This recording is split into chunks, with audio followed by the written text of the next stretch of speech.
Andy, my dude, have you heard of the magical website builder known as Squarespace? Ugh, not another Squarespace ad. I feel like every podcast is sponsored by them. Hey, don't knock it till you try it. Yes, okay, it is overhyped, but actually it lives up to the hype. Squarespace is like a website fairy godmother. With a click of a button, your site transforms into a beautiful masterpiece. A website fairy godmother? That sounds interesting. What makes it so magical? Well, for starters, those slick templates make anyone look like a professional web designer. Pick one, customize the colors and fonts to match your brand, and voila.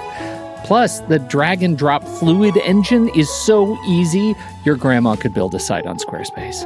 Well, she did knit me a lovely scarf last Christmas. Maybe website design is next. Exactly. And when you're ready to sell your Nana's handmade scarves online, Squarespace has built-in e-commerce. Add a store with one click. Get flexible payment options. Then watch those sales roll in. And when she wants to teach others her steezy scarf skills, Squarespace's new courses feature is just the ticket. Nana can set up her curriculum and enrollments and payments in a snap and become the next e-knitting influencer. Oh, wow, you really sold me with the grandma angle. Sign me up for that free trial. Just go to thenextreel.com/Squarespace and transform your site into a beautiful Squarespace masterpiece. Well, thanks, Pete. Even though it's overhyped, Squarespace actually sounds perfect for Nana's site's needs. Appreciate the warning on the ads, though. I'll brace myself next time I listen to a podcast. Anytime. Let me know if you need any help getting that site up and running.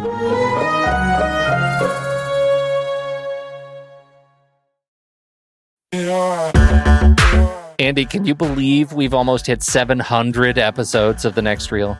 I know, it's crazy. And with all the other episodes in our family of podcasts, we are well over 1,200 episodes of movie conversation.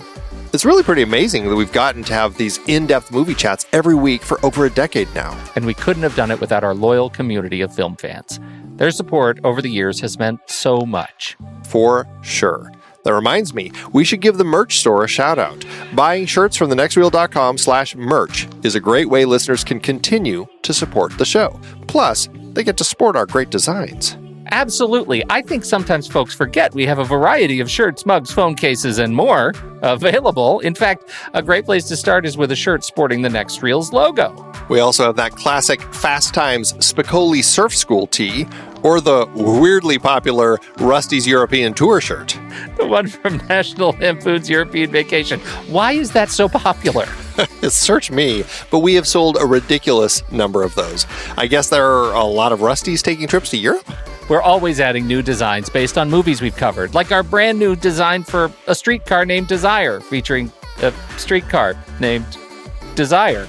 So if you want to rep your love of TNR and films, head to thenextreel.com/merch. Every purchase helps us continue to have these weekly in-depth conversations. So visit thenextreel.com/merch today. And as always, thanks for listening and being a part of the Next Reel community. We've got lots more great movie chats coming your way.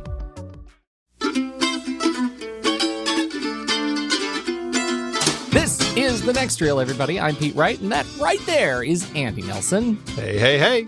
And we spoil movies. Tonight on the show, we're kicking off a new series in a new year, celebrating 50 years of the grand exploration of Kubrick and Clarke's 2001, A Space Odyssey. Welcome to voice print identification. When you see the red light go on, would you please state in the following order your destination, your nationality, and your full name? Moon, American, Floyd, Haywood R.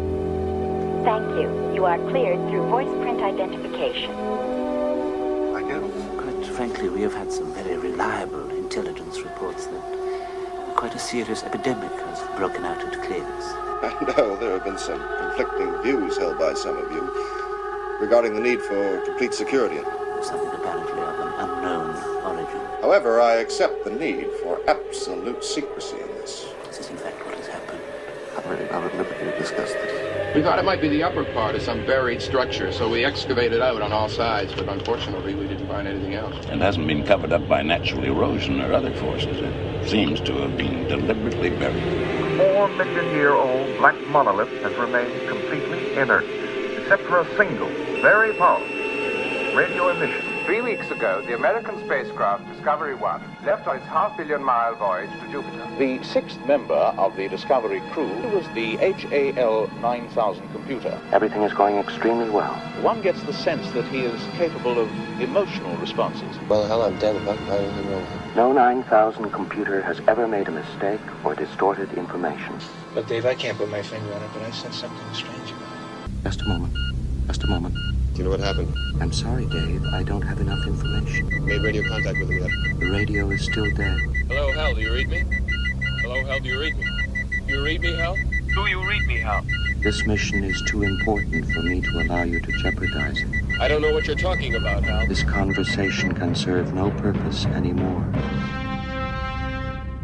All right, Andy, the last thing you said to me before I blacked out was that you could prep for this show that we're doing right now for weeks and never be ready. How do you feel? This is one of those big movies, Pete. Yeah. This is one of the big ones. Yeah. And there's a lot. It's such an interesting film because there's just so many theories, so many forms of discussion that you could have about the film, and its history and what it means and who it's affected and influenced and kind of where it came from. It's a big film, and it's kind of one of the greats because of that. And, I think it is one of those films that's just like, it's hard to pick a point to just start the conversation, really. But I think what would be interesting is look at our history with 2001. My first experience with 2001, without ever realizing where it was from, had to be from Sesame Street. What? Yeah. Really? Which number was it? Was it the number 9? What are the numbers? It would play Thus Spake Zarathustra, and it would go up to this big number, or maybe it was 10. I don't remember what the number was, and it would pan up or tilt up, and you would see the whatever the number was, and then the deep booming voice would say 9 or whatever the number was. Oh, and was it like in the shape of a monolith? Yes, and it was in the shape of a monolith. I totally remember that now. That's exactly it. It's going to drive me nuts now. I can't remember what it is. But anyway, one of our listeners can find that and send it to us. I'd love to know. That was probably my first experience with it, which is so funny that it would come up all the time, or however often it did on Sesame Street, and I never liked it because the music was dark and foreboding, and it didn't have that Muppety feel, and so I just never really dug it. Although as an adult now, I can appreciate what Henson and his team was trying to do.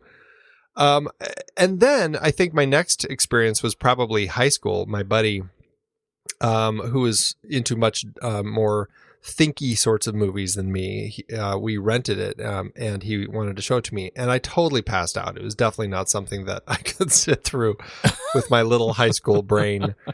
It wasn't really until college that I watched it. I had a friend who it was his favorite film, and Kubrick was his favorite director, and I watched it more, and I ended up doing my senior thesis on it, and so I watched it quite a bit for that, and wrote about it, and studied it, and read the source material, and I really, at that point, gained an appreciation for it. And it took a long time, but once I kind of hit that point, it's been nothing but just kind of strength and growth from that point on. And it's just something that is like, I almost don't need to watch it. Like, I can totally picture everything that's happening in it. It's just so funny. But man, do I love it now. Yeah, I am on the opposite end of the spectrum with this movie. It is a movie that I don't enjoy. I don't enjoy by a lot to watch it, and but I do enjoy thinking about it, and I enjoy talking about it. I think, I've been trying to kind of frame my position on this movie, and it's so interesting how it got made, and particularly how it got written between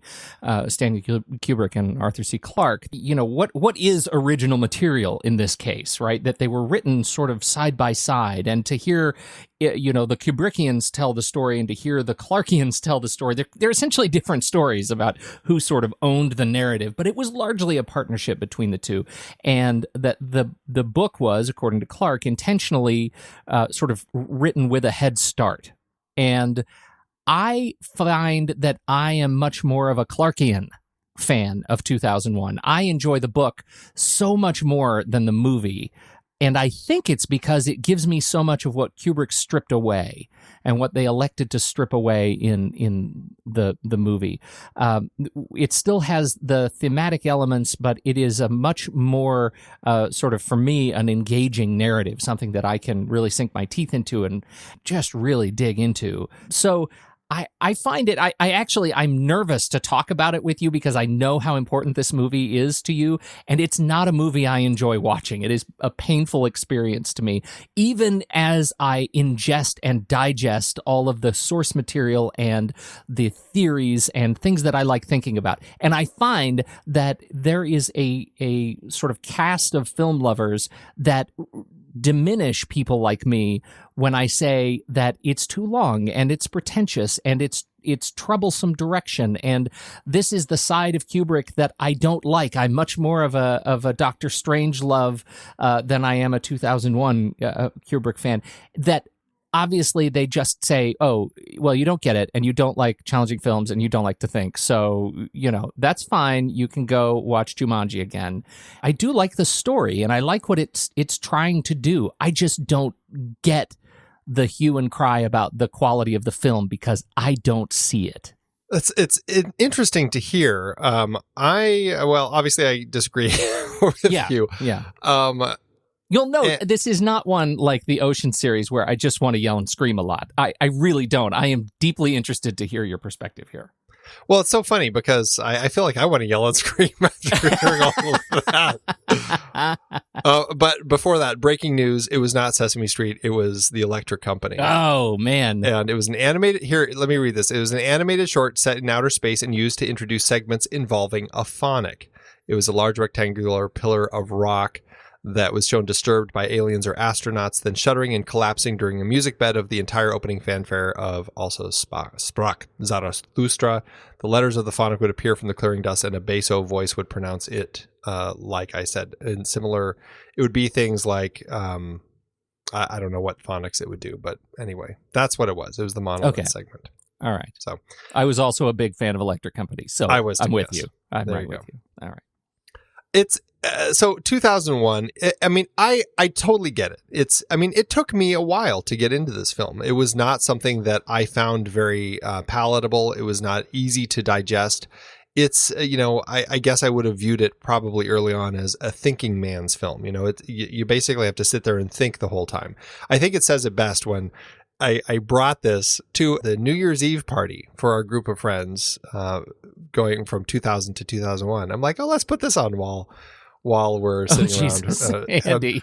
And we're not, nobody's sitting there watching it. This is the thing. It's like nobody was even watching it. It was just on as just background filler. I'm like, it's background filler. No one's going to be paying attention to it. It doesn't matter. It'll be fun.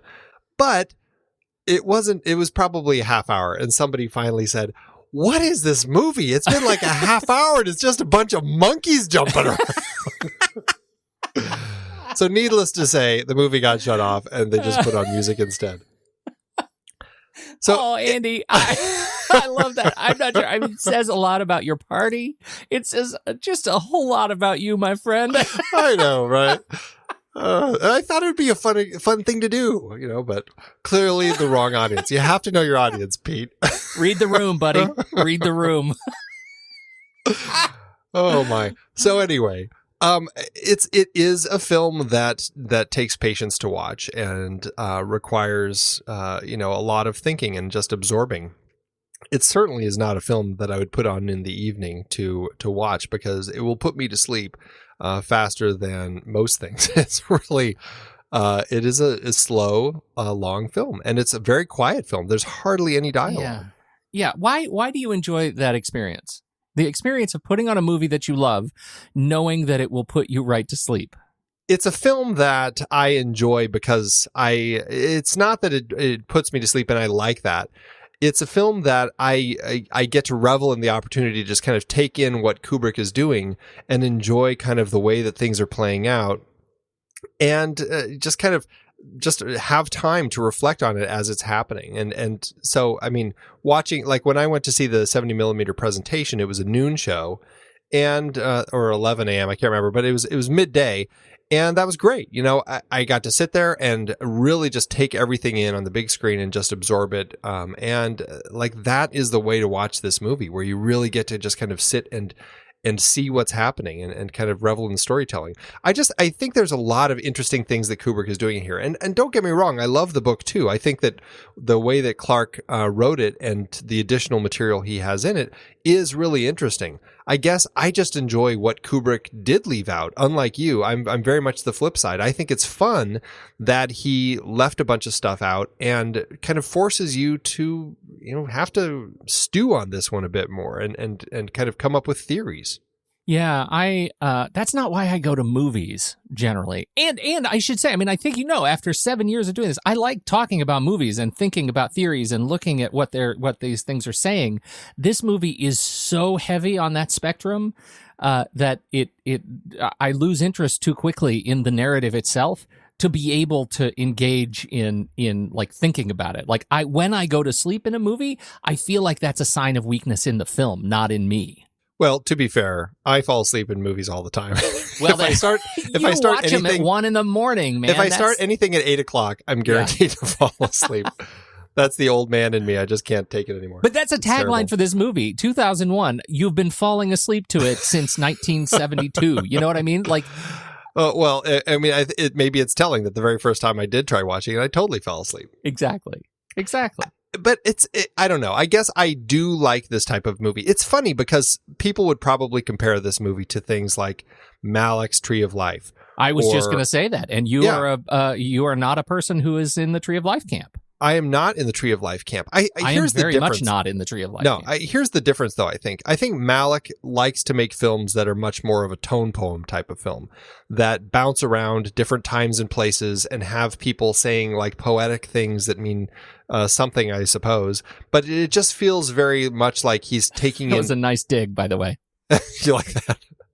He's creating a tone, and he's still saying something like Kubrick. And I think in Tree of Life, he very much is kind of going through this whole spectrum of life and everything.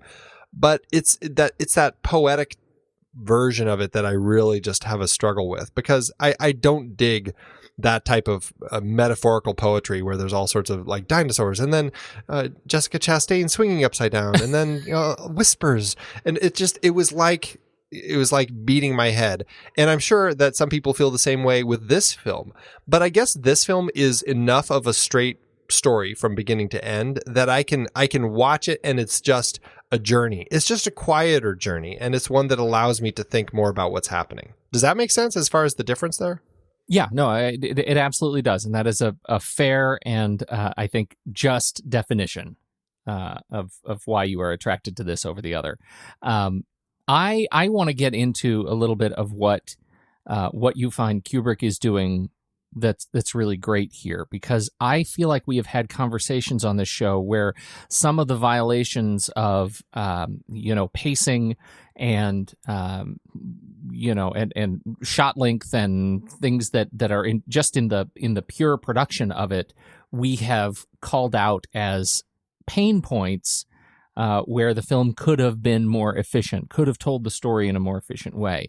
I still land on that side of the argument with this film, that there is a story here that could be told in an efficient way that still offers you the ability to have this sort of 5 million year journey through humanity and actually, help get the thing done in shorter strokes. You're probably right. But I think the difference is that film could be made, but I don't know if that film would be as memorable. It was called Independence Day. What? It's called 2010. I can't wait to talk about that movie, Andy. Spoiler. It very much is. It's. I think that's kind of where some of the difference is I think that the way that Kubrick chose to approach this film, clearly it's not a film for everybody, but I do think that he chose to tell it in a way that, he stepped back more, which kind of requires you to step forward more. You can't just sit in a movie theater and just watch it like Independence Day or something else. It's not going to be as straightforward. But, I don't know. Even at the time it came out, I mean, plenty of people, critics and audiences found it to be totally pretentious. And I think people probably still feel that way with this film. But I think they do. Yeah, absolutely. But I don't know. I guess it's just one of those things where just the way that he structured his shots, the way that he, all the lining up of things, the way that he centers images within the screen, the concept of the monolith that he chose to use instead of kind of the pyramid that was in the novel, the way that he depicts the future world and kind of all of the effects that he came up with to kind of create this world that felt so real. Compared to anything else that had been coming out science fiction wise in the 60s. The way that he was kind of looking at man and how technology is changing man to be more robot like, and how a lot of people talk about how Hal, the computer system, is the most interesting character in the film, and that's because he's much more of a character, and all the people are much more robotic. And even going into the end, the Stargate and everything, when you get kind of that crazy trippy journey, it's long, and that for me is always the part I struggle with the most. But I do find it visually just stunning, and it's a really interesting thing that he goes through there. Honestly, that's the one part that for me, if anything, that I would shorten is the trip through the light fantastic, basically, that he's doing there. I don't know if you saw Solaris, the original version of that film that Tarkovsky did, but that's another long one. In fact, longer than this one, and I would argue more tedious to watch, because I would agree you're staring at weeds in the water for like 10 minutes, and then you're driving through a tunnel of lights for like half hour. Yeah. That film seems to take forever.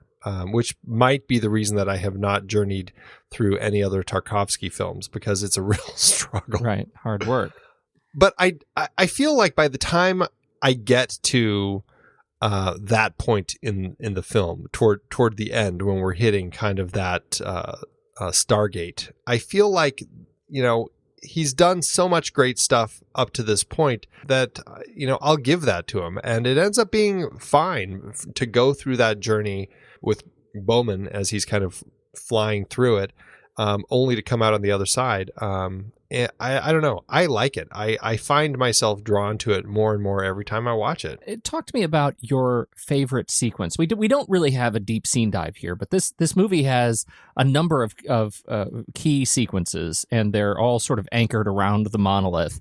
But they're all told in sort of unique visual styles and tones, and certainly production design. Which one stands out to you as the one that you connect with the most, and why? Generally, you're going to find most people connecting with the mission when we finally join the ship after the moon, and we come to meet Bowman and Poole as they are on their journey to Jupiter. That really is kind of the main story of the film, and that's, I think, the part that most people are going to connect with, and certainly it's the part that I connect with the most. I find Hal just a fascinating character. Me too. Yeah. The way that whole story unfolds is just really, really interesting, and it gets incredibly tense as Bowman is trapped outside the ship, and Hal won't let him in, and finally is like, this conversation is pointless, and ends it. That's just like amazing stuff. And then the way that Bowman gets back in the ship, and really I think one of the most powerful scenes for me is when he shuts Hal down, and just as he's singing Tea for Two, it's really touching. And I think that is because Hal, like I said earlier, is the character that you end up kind of having that connection with. And that is the ultimate sort of story for me, which is when you look at the overall arc of the film, and you look at one of the major themes of the film, which is, what does it mean to be human? What does it mean for creatures to take power and change the narrative forever, right? Which is what we get in the very beginning, when these creatures, these sort of prehistoric creatures, take power in the form of the first weapon and change the arc of development forever. And they really lean heavily in that in the book too, that this was a species that was on the verge of, extinction. And the act of coming into contact with the monolith changed their spark. and change their direction. And so each one of these segments, we get this little piece of, how does interaction with the monolith, how does humanity and humanity's interaction with technology actually change the arc of future history. And I like that. I like that, how bold it is to try and capture that narrative in the film and in the book. Like it's an audacious attempt. Well, and I think that it's a nice direction for Kubrick to take. He was wanting to do an alien film. Somehow he saw this Japanese effects film called Warning from Space, and it kind of stirred in him this idea to do an alien film after Dr. Strangelove. And through that, he met Arthur C. Clarke, and they started this relationship and developing the story. And he was really wanting to do a story about aliens, but with all the different ideas they had for the alien characters, they never could quite hit on something that really worked. And Kubrick is a guy who I think, from listening to people talk about him, very much would figure out what he wanted, not by thinking about it beforehand, but by seeing examples of it. And I think that's why he ended up having to do so many takes all the time, because he was really trying to do it until he saw the thing that, that's what I've been looking for. Same with this, he was going through all these different alien ideas and nothing worked. And then I can't remember at what point, but they finally were just hit on this idea to just make the alien presence be kind of absent from the film, although they're there, but these monoliths they kind of put there to help these species kind of get to the next step of evolution. I think that's a really fascinating story. I love that whole concept, and the way that we watch mankind go from primitive apes to humans, to traveling through long journeys of space and eventually becoming the Star Child and kind of having that broader being. I find a really fascinating journey. I do too, and here's the thing I find really funny. In one of the original cuts of the film, Kubrick had left in a narrator voiceover at the very end of the film, and in the script, it's a full sort of 3 pages, 2.5 pages of straight up narration of the narrator talking about this alien species, right? Despite their godlike powers, they still watched over the experiments their ancestors had started so many generations ago. The companion of Saturn knew nothing of this as it orbited no man's land between Mimas and the outer edge of rings. It only had to remember and to wait to look forever sunward with its strange senses. And so it talks quite specifically about this higher power, right? This alien power, and the alien power's celebration of knowledge and intelligence and exploration, and that this monolith is somehow an instigator as a way to propel that kind of interrogation, the instinct to interrogate and to explore in other species. They like watching species grow.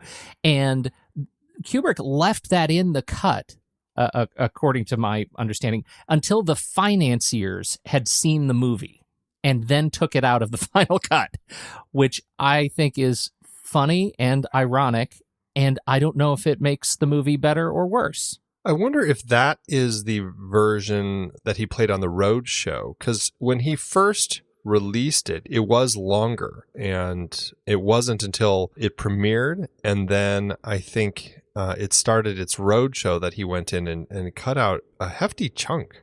Yeah, and this is a hefty chunk, and so the way it opens here, this is on we're in orbit with within the narrator, right? And so we're talking. It opens with, for 2 million years it circled Saturn, awaiting a moment of destiny that might never come. And of course, in the original cut, we went all the way to Saturn, like we do in the book, not in the movie. If you're wondering why I keep saying Saturn, it's because in the final cut it goes to Jupiter. So for those who didn't know that. Anyhow, then we get this note. The rest of the sequence is being worked on now by our designers. The intention here is to present a breathtakingly beautiful and comprehensive sense of different extraterrestrial worlds. The narration will suggest images and situations as you read it.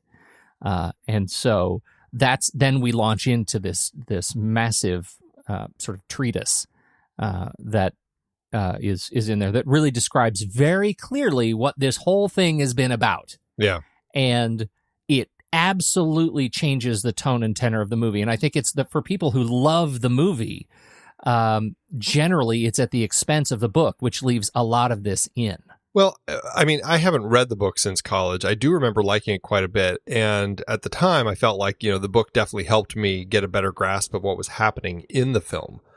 But, Kubrick is one of those directors who I can see why he would cut a lot of that stuff out, because he does want to make it a little bit more of a challenge. He doesn't want to tell audiences, what was the quote that I heard that he said?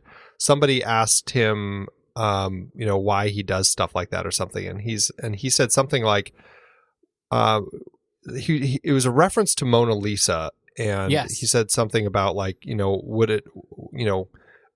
would you still enjoy it as much if he'd written on the back of it, she's smiling because she's thinking about her lover or something like that, Right. Which I think is interesting. It makes you ask the question, if you don't have those answers, why is she smiling? And I guess that's what I like about this is I feel like it allows me to just kind of come up with theories and ideas. And I love hearing all these different theories and, the whole comparisons with Homer's The Odyssey, or the whole idea that the monolith is a movie screen. And it's fun that people come up with these. And I don't know if they're accurate or not, but I think that it makes for interesting conversation. I definitely want to talk about those predominant theories, but first the quote, I had it in the wrong tab. How could we possibly appreciate the Mona Lisa if Leonardo had written at the bottom of the canvas, "The lady is smiling because she's hiding a secret from her lover"? This would shackle the viewer to reality, and I don't want this to happen to 2001. That to me says everything, and that's why I love this so much. I get it. I think he should do that, but do it in less time. There's all these monkeys. So let's talk about it. See, that's it. You've just defined the camps. There are the people who believe that the monkeys are the dawn of humanity, and people who believe, God, why are all these monkeys in here? Like, what's going on? Why are there no people? Can we talk a little bit about a couple of the major theories about the monolith and about the overall what the hell is Kubrick trying to say theories? Let's. Okay, so first, you already mentioned the connection to Homer's Odyssey. Right. Is that something that you've explored? I haven't. I don't know much about this theory. In fact, I didn't even know this theory was out there until I was with Steve Sarmento watching the 70mm presentation, and he told me about it, which kind of blew my mind because I'm like, well, of course, it's titled A Space Odyssey. How did I never put two and two together? So, yeah, he's just like, yeah, it's like he has to line up the planet, Jupiter and its moons with the monolith at the end, just like Odysseus has to shoot the arrow through the heads of the axes. And I'm just like, man, there's a lot here. I clearly haven't explored.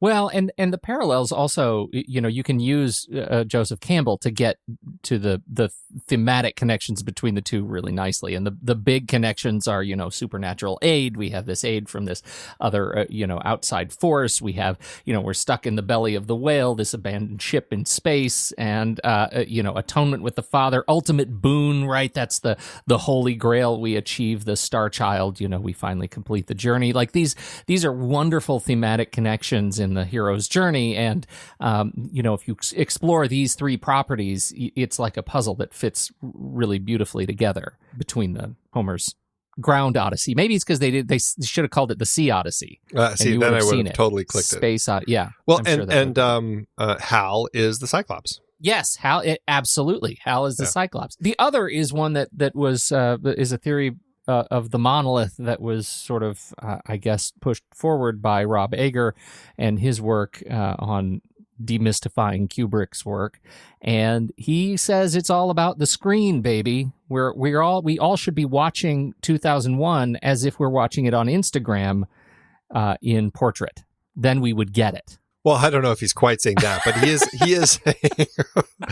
is saying that the monolith is Kubrick's representation of the movie screen, and and we are the little apes that are looking at it, trying to figure out what this thing is.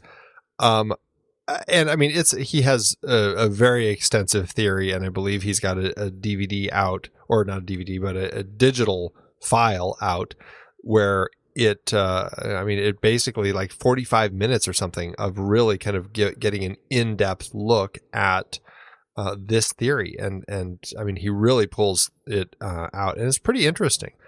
He's very interesting. Yeah. He's done like 10 videos on 2001. I mean, tons of stuff, plus tons of other films too. Right. And so, I like that theory. I don't, in terms of weighing many competing theories equally, I, as a Clarkian fan of 2001, for me, it's always going to be the aliens. And, the metaphor for I actually am a fan of the higher power, reaching down. It's so much more of a classical theme, right? This is the gods from Mount Olympus reaching down and touching humans, right? This is them influencing us, right? That's what this story is for me, especially when we get to the final scene, right? The way it's decorated, the way we have the fetishes in the corner that actually represent some of those elements of gods and humans interacting, and demigods created to influence the state of the natural world below. And I find that a connection I can really relate to.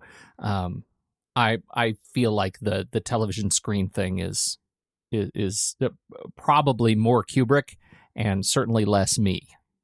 But here's the thing that I think is important to remember is, we can have both. It can be the story that you just laid out, which I completely agree with, but it can also be this idea, this metaphorical image that kind of represents the screen. And that's why I find it really fascinating, is I think they all work in conjunction with each other. Yes. I don't think one negates the other at all. Let's talk just a little bit about getting back into the film itself, a little bit of the cast. We've got a number of principal characters throughout each of the major times in history that are portrayed on screen. The first one I do want to talk about is actually Daniel Richter, who plays the chief man-ape in the book and in the screenplay named Moonwatcher.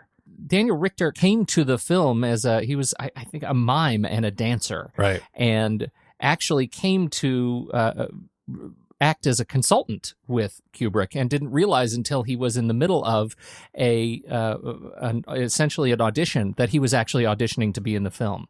And I find that wonderful. He was talking to Kubrick about how to solve this problem of not looking like people in suits and actually look like these sort of prehistoric people. And he said, well, I can do it. Give me a leotard, some towels, and 15 minutes. And they went over into a little soundstage, and actually, and he essentially auditioned and went on to create the ape people. And I think he was exceptional. I think he's an incredibly talented performer. It was great. Absolutely. He's like a precursor to Andy Serkis. God, you know what, Andy? That is amazing. I hadn't made that connection. You're absolutely right. Yeah, and I find that so fascinating that this is the guy who kind of essentially created that whole idea of kind of really kind of getting into that character, because they had already started shooting some footage, and Kubrick was so disappointed with how it was all looking because it just looked like people in monkey suits. Yeah. And what Richter was able to do with these other mimes and dancers that they cast was really create creatures that felt like prehistoric apes. And I love that. And I think it helps that they came up with that modulated sound that they make when they're grunting and screeching and stuff. The modulation, I think, also kind of lends it this otherworldliness that I like quite a bit. We move on from that period, and we're introduced to Dr. Heywood Floyd, played here by William Sylvester. Heywood Floyd is a central character in the book of 2001 and the following two books in the series of four. Although I have a hard time with William Sylvester as Heywood Floyd because he's not Roy Scheider. Shut up. I already want to tell you to shut up. That's so funny. I mean, he's fine. His part of the film is it's getting from here to there. as far as the story goes. It works. I've never been as enthralled with his part of the story, and maybe it's just him, but I do like that there's this element with the Russians in there, and I feel like there's an interesting political game that's being played when they're sitting on the space station that I do like quite a bit. I guess I don't really have any problems specifically with William Sylvester and his part. I think he's fine. It will be an interesting comparison, though, talking about Roy Scheider next week, who continues the role of Dr. Haywood R. Floyd as we journey into 2010. I do love their conversation is right outside, like in the lobby of the Howard Johnson.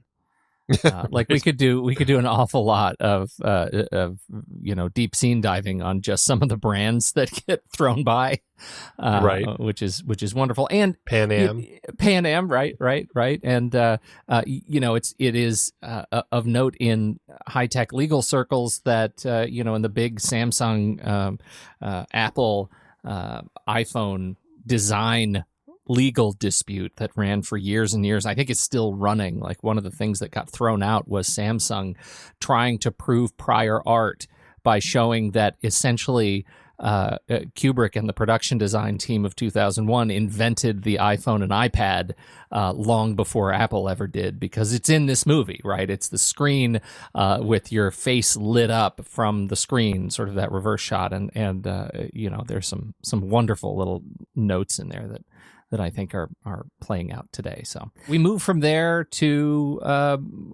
Jupiter. 18 months later. And we're introduced to Keir Dullea as David Bowman and Gary Lockwood as Dr. Frank Poole. This is our second Lockwood. I know. Why are there so many Lockwoods?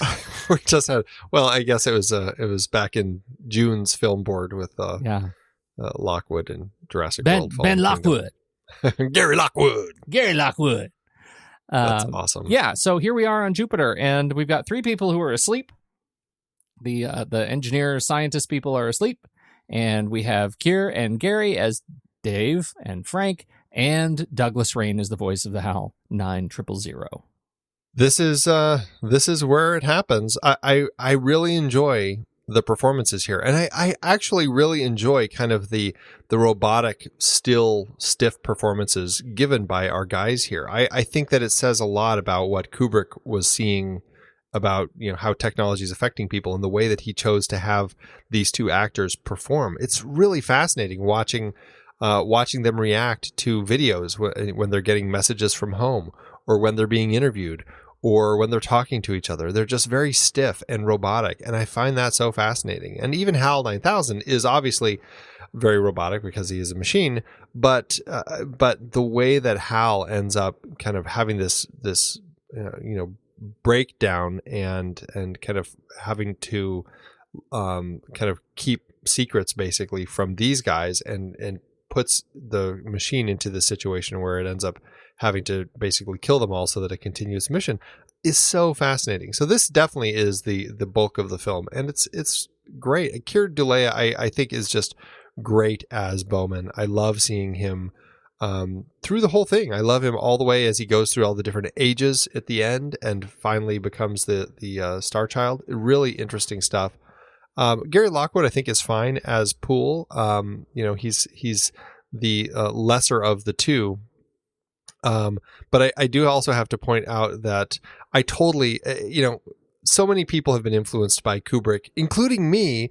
In my short film, The Wait, which we filmed at the airport, I totally pulled a Kubrick shot. And when I have the lead character played by our friend Chad Stoops watching the lip reading of a guy sitting or talking to the flight attendant, and he's trying to read lips, and I have the camera going back and forth. Totally stole that straight out of Kubrick when Hal is reading Frank and Dave's lips. God, we need to add that to the Wikipedia page of influences.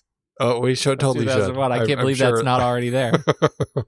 Hal is such an interesting character, and again, you talk about influences of today's technology. I point you to Google's demo of their latest Google Assistant at Google's I/O conference this year, where they demonstrated the voice assistant, calling a hairstylist, store, shop, what do you call those people? A salon. It was a salon, called a salon, and was making an appointment for someone else. And it said, "Hi, I am calling on behalf of somebody, and I need to make an appointment. Do you have anything available for 12:30?" And the person on the other end presumably doesn't know they're being recorded and says, "Oh, nothing at 12:30. We could do before noon." And the computer says, as if it's thinking, this total human affectation that a computer doesn't need to do, but they programmed it to sound more lifelike.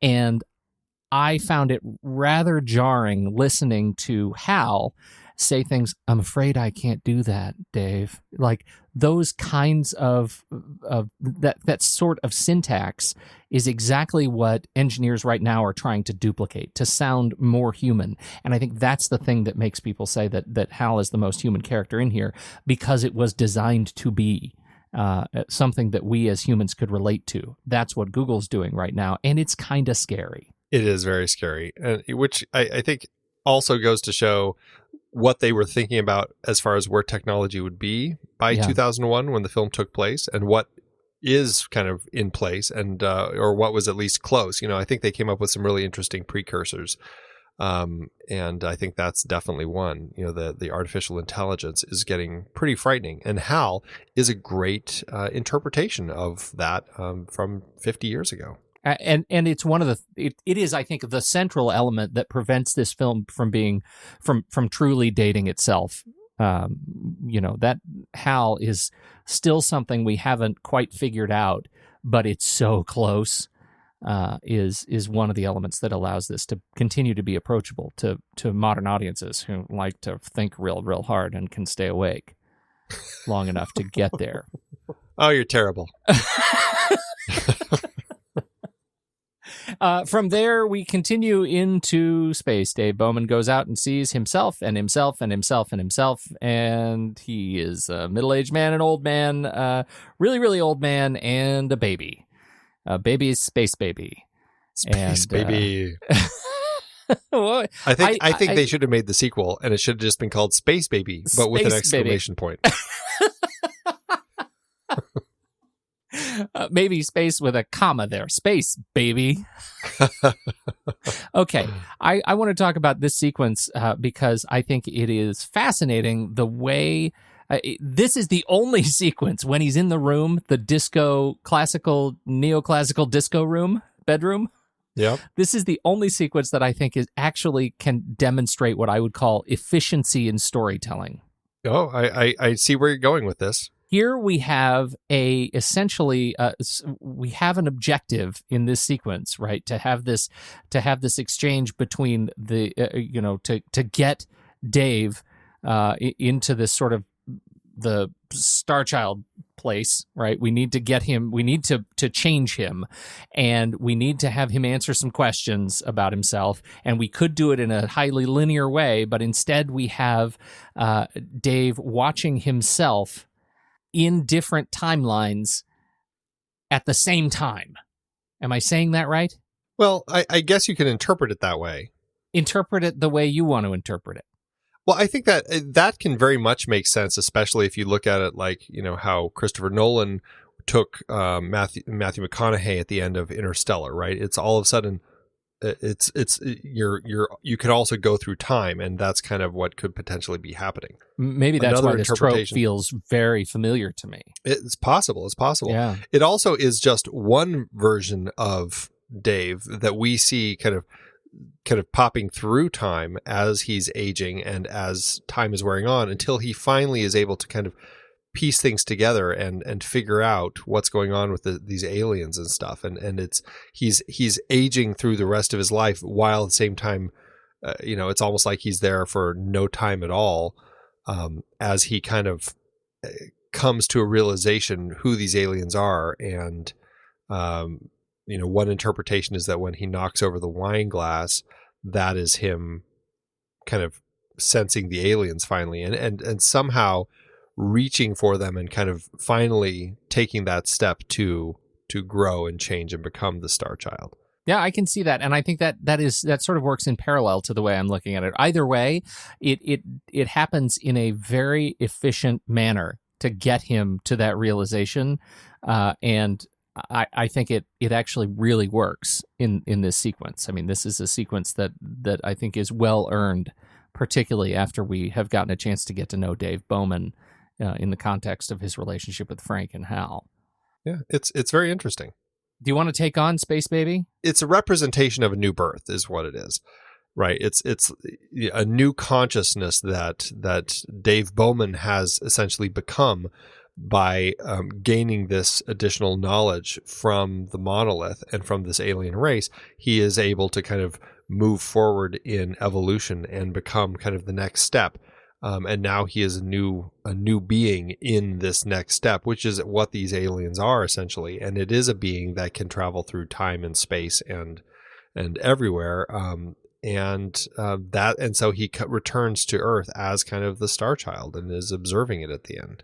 And different than the book, because in the book, he then goes and destroys all the weapons that are floating around the planet. Exactly. Correct? Yes, exactly. And that's where I wanted to come back to the script and to that last narrator bit, because this was a piece that was actually taken out of the film because Kubrick didn't want to assign so much of the nuclear arms discussion to this film, right? He wanted to leave it more ambiguous. He didn't want to, he felt he already had done that with Dr. Strangelove, and he didn't want to go down that same road again. Right. And so getting rid of that in the movie actually left room for more discussion, more of that sort of, the Mona Lisa smile discussion that is this film. In the narrator section, we actually hear more of this, right? He talks more about the destruction of the bombs. And I think that's part of the writing of this script. So much of the script includes massive sections from the book, a real hint that they were written sort of in parallel, and, full narrative passages that are not that sort of shorthand of screenwriting, but straight out of narrative fiction that I think are really interesting. And that's one of the things we get here, which is describing the, probing the orbit and, making choices on behalf of furthering intelligence and exploration by destroying the weaponry of death. I thought that was a really interesting choice, because it is a central choice in 2001, the book, and is one of the key defining differences between the two, the climax of the film. Yeah, and I feel like I like this version of it. I like not having them. Yeah, I needed to see some blown up bombs, Andy. I'm on the other side of that fence. Well, and it goes to show that, Clarke had a much more idealistic view of the world, and I think Dr. Strangelove and some of Kubrick's other films show that he has the very cynical view of the world. And I think it makes sense that Kubrick's version did not have the Star Child doing all of that, whereas Clarke's did. Yeah, absolutely. I think that's right on. Where do you want to start talking about the effects? Boy, there were so many interesting effects that they came up with the film. It just is amazing. And you watch this film and you realize that this was kind of a birthplace for so many of these amazing effects that they did. The rotating set that they built for the ship, all the stuff they did to create the zero-G effects, everything with like the slit scan photography that they did to kind of create the Stargate. And I mean, granted, that had been around already, but they furthered it. They did a lot more stuff with it. And even just playing around with kind of the front projection, just the early precursors to blue and green screens, kind of the front projection that they were doing with what it was a retro reflective matting. They did that for Africa, for all the scenes there, and then for all the moon stuff. And we even talked about kind of the middle ground when we talked about the movie Outland. That was kind of a middle point before blue and green screens really kicked in. Right. So just seeing how all of these effects started and really kind of began evolving, I think is so interesting. And actually fantastic. And generally the effects look really solid. And I love that this is really kind of where Douglas Trumbull got his start as an effects guy. We talked about him in Close Encounters of the Third Kind, and that's right. I'm sure we've talked about him before in other projects, but he had been, I think he had been doing some stuff with a company that did stuff for, I think, NASA. And Kubrick had seen some of that stuff, and he hired Con Peterson, Lester Novros, and Douglas Trumbull, and had them do kind of some concept sketches and notes and things. Really kind of the science of all of this stuff, trying to make it as realistic as possible. And Trumbull, from that, ended up becoming his special effects supervisor. It's just amazing how he got his start. I know you have a controversial position on the music, that you deeply prefer Alex North's original score. Wait, did I read that wrong? But it's nice of you to say that. I think Alex North's score is great. I love his score. I think it's great music. I've heard it played orchestrally here in Phoenix. It's just great stuff. But the temp tracks that Kubrick went with, we already talked about. Also, Sprach Zarathustra. I can never say it right. Also Sprach Zarathustra. There you go. We've already talked about that, but all the other scores, all the other pieces of music, I mean, they're so perfect for this film, and they really help create that otherworldly feel that this film needs. And Alex North's score is great, but listening to it and trying to imagine it fitting within the film, I don't see it. I do feel bad for Alex North, though, because he wrote all this music. I mean, almost put himself into the hospital working on this music, trying to come up with all these tracks for Kubrick. And then Kubrick never told him that he didn't use his music. And so North went to the premiere and was devastated that his music wasn't in it at all. I just can't imagine that. I can't imagine not telling him. God, that is just crushing. Isn't that brutal? Oh, it's really brutal. Yeah. Well, Andy, how did this do at award season? I imagine you're going to say this was kind of an awards movie. Well, you'd think it was an awards movie. I mean, it did win its share of awards, 14 wins and 10 other nominations, but it was a very divisive film. A lot of people loved it, and a lot of people really hated it. But at the Oscars, it did get one Oscar for special visual effects. Kubrick won for that. Interestingly, the only other film that was nominated in that category that year was Ice Station Zebra, which I haven't seen. I need to see that one of these days, but very light category. Kubrick did get nominated for director, but he lost to Carol Reed for Oliver. Likewise, Oliver won for art direction and set decoration, beating 2001 there. And the producers won for original screenplay, so Clarke and Kubrick lost for that. It did well at the BAFTAs. It won Best Art Direction, Best Cinematography, Best Soundtrack, Best Film lost to The Graduate, and the UN Award. I don't know what that is over at the BAFTAs. That lost to Stanley Kramer's Guess Who's Coming to Dinner. So, it did okay for itself at award season. I think this is one of those films that will always be remembered for what it is and less for the awards that it didn't get. How'd it do at the box office? Kubrick had $10.5 million to make this sci-fi epic of his, $6.5 million of which went to the special effects, if you can believe that. The overall production is the equivalent of $72.6 million in today's dollars, so it seems still pretty cheap considering. The movie premiered April 2nd, 1968, then opened wide the next day opposite another film we'll be talking about on the show soon, Planet of the Apes. It had a slow start, but once it found its audience, which was kind of the hippie drug crowd, which we didn't really talk about, but it definitely found its audience, the ultimate trip after all. The film did end up becoming the highest grossing film of the year, earning $57.6 million domestically and $12 million internationally, for a total gross of $481.6 million in today's dollars. Its subsequent releases haven't done much to change any of those numbers, but they do show that it can still draw audiences. All told, the movie had an adjusted profit per finished minute of $2.9 million in the end. It's nothing to shake a stick at, Andy. You can throw a bone up in the air at it. Sometimes I just got to open the door. I think it's time for us to rank it. Let's do it. Head over to flickchart.com/thenextreel. You'll see the list of movies we've talked about on this very show. You can swipe over in your show notes, tap the word flickchart, and it'll take you right over to this movie where you can add it to your list and see where it stacks up to ours. Now, Andy, I'm a little worried about our own ability to be efficient in this ranking process. I know. After our conversation, I'm incredibly nervous about ranking this with you. I know. There's part of me that wants to try an all-in best 2 out of 3 rock, paper, scissors, and just wherever it goes, we go with that. And that would require me to spoil for you where it ended up on my list. I have an idea where it's going to end up on yours. And maybe, hopefully, we'll end up somewhere that's agreeable. Or we could just do it the old-fashioned way, and I'll just fast forward through all the rock, paper, scissoring. We'll just do it and see what happens, I guess. Okay. All right. Here we go. All right. First up, we have 2001, A Space Odyssey, or Numi in The Girl with the Dragon Tattoo. Girl with the Dragon Tattoo. Wow. Right out of the gate. Yeah. I just don't even... I am going to be shocked for all of these, I guarantee it. So, okay, well, 2001. Okay. Let the battles commence. All right. Here we go. One, two, three. Paper. Rock. Oh.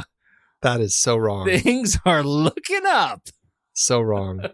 2001, A Space Odyssey, or The Adventures of Baron Munchausen. Munchausen. I would definitely put Munchausen on first. Okay, but I think that we need to clarify this, because it's not always about what you would put on first. I think there are plenty of times where you have to say, what is the better film? Yeah, and I think I would put Munchausen on first. I'm so sad.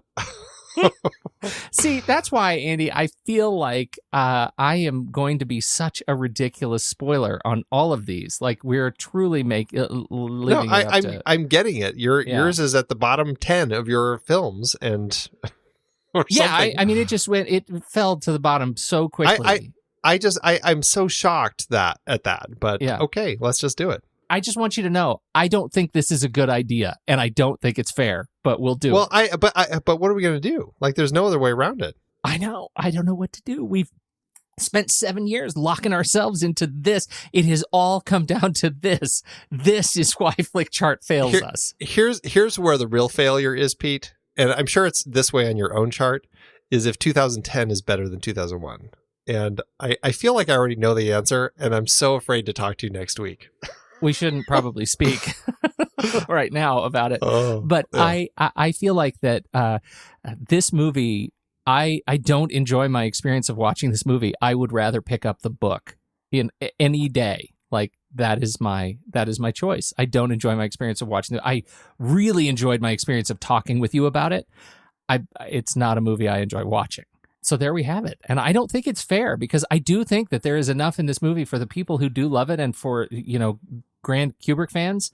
I think it should be higher than it already is. I should have lost that last one. You should have. It's just not like that way it's not there on my own chart. And that's fine. I mean, that's the battle of Flickchart. And this is why there are hate crimes. And it's already committed the ultimate hate crime that it lost that first one. Yeah. And it's only going to get worse. And it is only going to get worse. Because it'll never now cross the top half, which is a shame. But it is a shame. And I don't think I can ever come back from that. And I worry about my reputation on the show.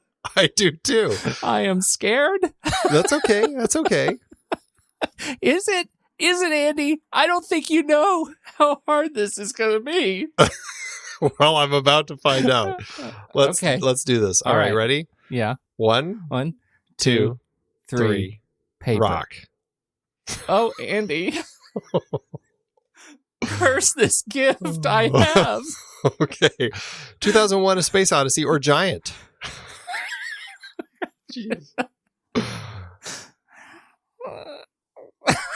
Go ahead, say it. I don't even want to say it. You're only embarrassing yourself, Pete. Go ahead. Jesus. Okay, here we go. Oh, I want to hear you say it. I'm not going to actually say it. You're not going to make me say it. We're not moving forward until you actually said blank is better than blank. This is so good. This makes up for it. This almost makes up for it. Giant. That was hard to do. Oh, wow. All right, let's do it. Go. 1, 2, 3. Scissors. Paper. Oh, thank God. Oh, boy. 2001 A Space... 2001 A Space Odyssey, or Star Trek Insurrection? Oh, that's easy. That is easy for me. I would do Insurrection. I don't have to feel bad about that. Yeah. Oh boy. 2001, please. Okay. Oh, one, two, three. Rock. Scissors.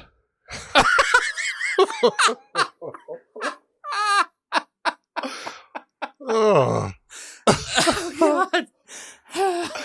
This next one is great. The next one, 2001 or Defending Your Life. Defending Your Life. Which I think is perfect because this moment, Pete, when you go to the afterlife, this is what you will be watching. I have to write a strongly worded note to Nathan Chase after this experience. Flickchart has failed us. Oh, my goodness. All right. So good. 2001 A Space Odyssey or Defending Your Life? Absolutely 2001. Okay. One, two, three. Scissors. Oh, 2001 A Space Odyssey or The Magnificent Seven 2016 edition. Magnificent Seven. I can't even get to choose against good films. I know. Oh, we're in the bottom half the here. Worst. Oh, it's so frustrating. Okay. It's not like 2001 against All the President's Men. No.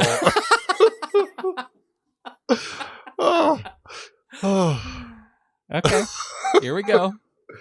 All right. One, two, three. Rock. Oh, God's sakes. Oh, man. God. This hurts so much. I feel like as soon as we're done, somebody's going to come to the door and take my membership away from podcast association. There isn't even such a thing. And I'll have my creds revoked. It'll be from Movie Viewer Association. Yes, I can't. You're just not allowed to watch movies anymore. I'm going to try to go to my local theater. And they just will lock the doors when they see me pull into the parking lot. Oh, my. All right. 2001 A Space Odyssey or Ninotchka. There's more? Yes. 2001. You know what, Andy? I need a break. You can have it. Oh, wow. There it was. 2001 A Space Odyssey or more James Dean, East of Eden. 2001 for me. East of Eden. Okay. Yeah. One, two, three. Scissors. Paper. Rock. Oh. Man, this is embarrassing. I am no star child here. And yet I am the one who's cursed. That's the truth. Well, 2001 A Space Odyssey ended up at 302 out of 362. That is so low. That is a 17%. I couldn't even get any of the Ocean's films that low. Damn, what was I doing wrong? Oh, Andy. Now I'm going to refuse to ever watch an Ocean's film again just for this reason. Principle. Holy cow. That's just... That Defending Your Life thing will live with me forever, though. I will always picture you watching this moment in heaven or in whatever afterlife it is for the rest of your life. Somebody asked, who was it who asked in the Discord channel just the other day, what was our biggest split that we'd ever had? And I think we hadn't had it yet. This is it. This is the biggest split in our history. And we just made history, Andy. What do you think about that? Well, I guess there's that. I almost don't need to ask, but I will. How did this end up on your own personal ranking on Flickchart? It's pretty high. It's not in my top 10, but it is in my top 10% for sure. It's 63 out of 4,006. And that puts it at a 98%. 98%. Mine, and you've got the other two. I take it. Actually, I don't. This is again. I went through great pain in doing my own ranking because I tried to do it as forthright and honest as I could. And this film, I swear to God, is the bottom of my. It's the last movie on my Flickchart list. And I don't think that's fair. According to the algorithm, I should not even rate this elsewhere. It's like no stars at all. and I don't know that that's entirely fair. But I feel like I'm in a weird place because I have to split the star rating and the heart rating because of how I feel about just generally our conversation and the story. And so for me, it's 1.5 stars with a heart, which is a very strange thing to reconcile. Interesting. Yeah. Interesting. This is over on letterboxd.com/thenextreel. Well, see, I can see some people, clearly not you, rating this a 5-star with no heart. Like, I think there are people who would do that, which seems more fair to me, but hey, okay.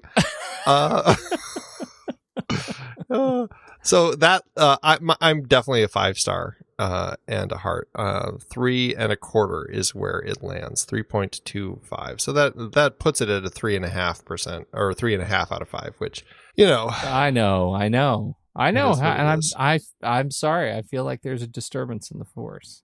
I think you're wrong, but I still completely understand your perspective, because I think that there are probably a hefty number of people who feel that way. In fact, my New Year's audience proves that. Yeah, right. What the hell? Yeah, it's not a film for everybody, but for those people who can really get into it, I think that there's a lot there. And so I'm one of those people and you're not, and that's okay. Well, it sure still allows for great conversation. Yeah, I really appreciate it, and I appreciate you not getting too mad at me, except that flick chart thing. I'm going to be carrying that one for a while. Where do we go from here?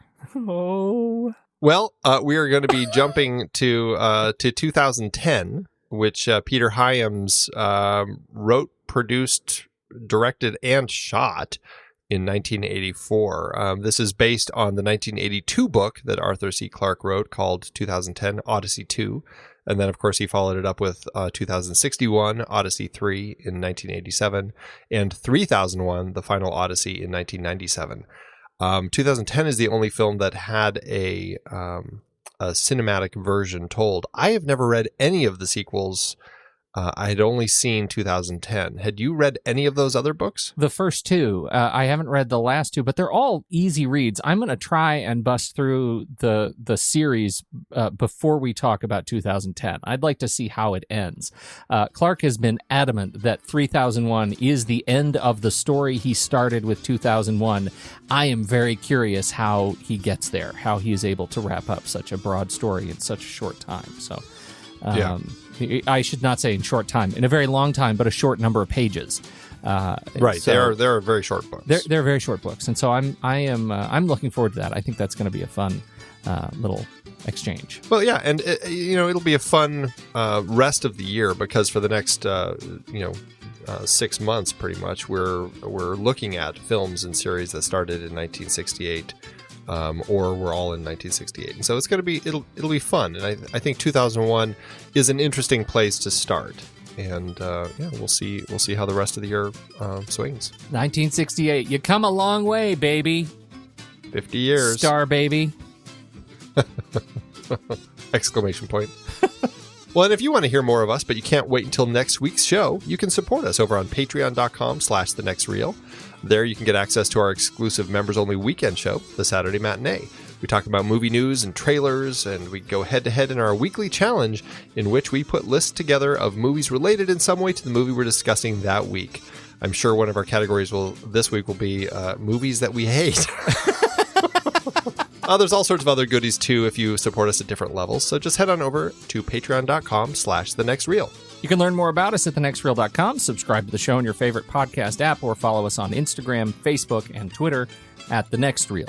The Next Reel couldn't happen without the hard work of Stephen Smart, who runs Instagram, Ben Lott, who runs everything over on Twitter, and, of course, Eli Catlin, who graciously allows us to use his song Ragtime Instrumental as the theme to the show. You can find more about Eli on his SoundCloud page. When the movie ends, our conversation begins.